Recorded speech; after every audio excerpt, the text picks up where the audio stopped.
Savita Dental College lecture class series in orthodontics. The topic for today is going to be on growth and development in orthodontics, and the highlight would be on the types of bone growth, the patterns and the variability of the norms and the methods of studying growth.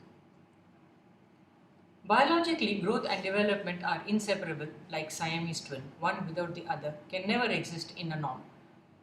Growth can be defined as a biological phenomena characterized by increase or the changes in size or mass, but development is the progress towards maturity.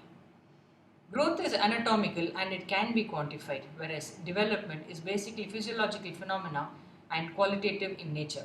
Growth without development is retardation. There are very many factors that can influence the growth.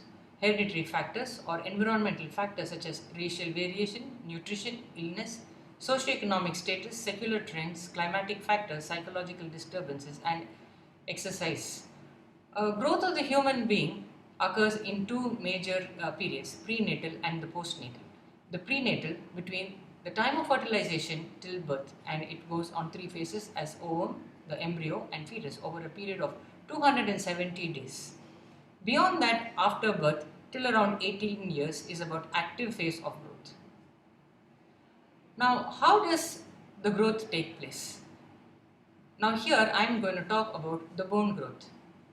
The human skeleton or any anatomical skeletal unit does not grow concentric, or it does not grow uniformly all through the period of growth.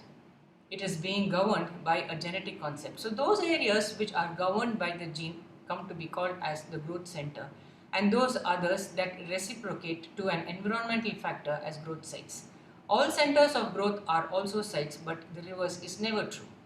Now for the types of bone growth, there are two types of bone growth, endochondral ossification and intramembranous ossification. And for the basic, at the cellular level of growth, there is hypertrophy, hyperplasia, and secretion of extracellular matrix.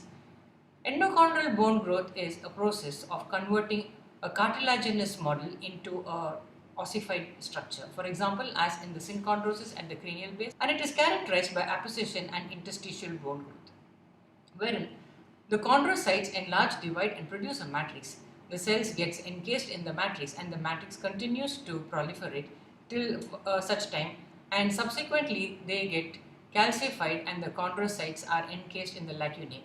Invasion of the blood vessels brings in the osteoblastic tissue, which then converts into an osteoid tissue, and the osteoid tissue gets ossified, replacing the whole cartilaginous model. Unlike the endochondral ossification, intramembranous bone formation is a very direct bone formation, wherein it's a process of bone formation from an undifferentiated mesenchymal cells derived from the neural crest cells, and it is characterized by appositional growth only. And it is seen in areas like the cranial vault, maxilla, the mandible, except the condylar cartilage.